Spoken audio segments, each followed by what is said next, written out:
Namaste everyone. Mahati Wellness welcomes you once again to this series on Maharishi Patanjali's Yoga Sutras. Today's sutra is 1.24. In the previous sutra 1.23, we understood that surrender to Ishvara can lead one directly to the highest state of yoga. But who is this Ishvara?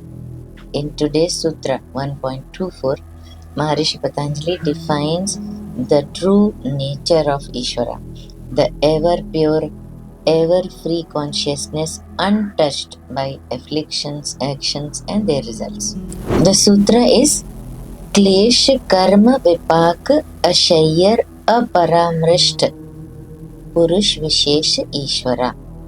The meaning is Ishvara is a special being that is unaffected by the obstacles of the spiritual aspirants that are afflictions or kleshas, specific actions that is karmas and their consequences that is vipaka or recollections or desires. Maharishi Patanjali here distinguishes Ishvara from all other beings. Every ordinary being is influenced by the cycle of cause and effect, the wheel of karma, but Ishvara stands beyond it. Let us look at the keywords in this sutra. The first word is klesha. Klesha means the inner afflictions that cloud awareness, such as avidya, asmita, rag, dvesh, and abhinvesh.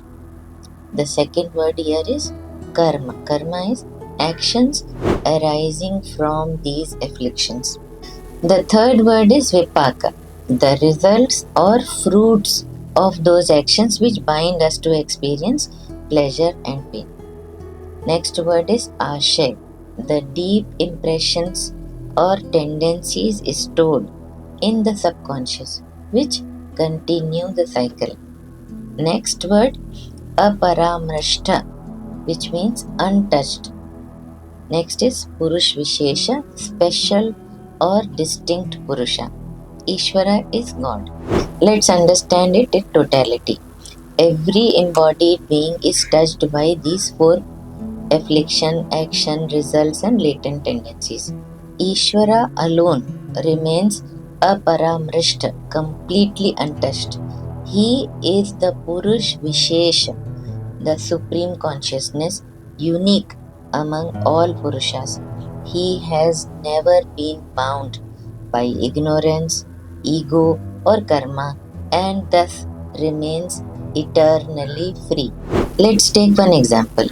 Just as the sun shines untouched by the clouds that pass before it, Ishvara remains ever radiant and pure. Even while all beings are covered by the clouds of karma and ignorance, the clouds may obscure our vision, but the sun itself is never stained or dimmed.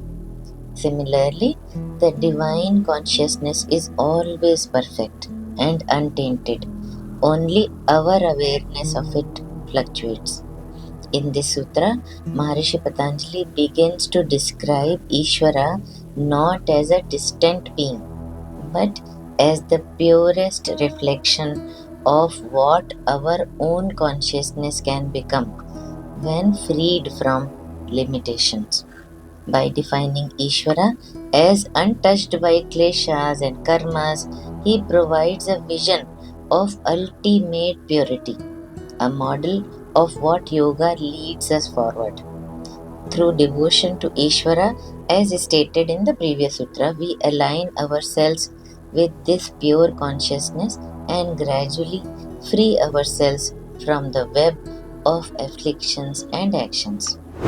Philosophically speaking, in Samkhya philosophy, all beings are Purushas, conscious entities, but each is bound by identification with Prakriti, nature, and its modifications. Ishvara is that Purusha who was never bound. He represents the eternal possibility of absolute freedom within every being. The more the yogi refines his awareness, the closer his consciousness becomes to that of Ishvara, serene, self-luminous and ever-free. The practical reflection for us. Can I pause to see how often I act under the influence of my own tendencies and reactions?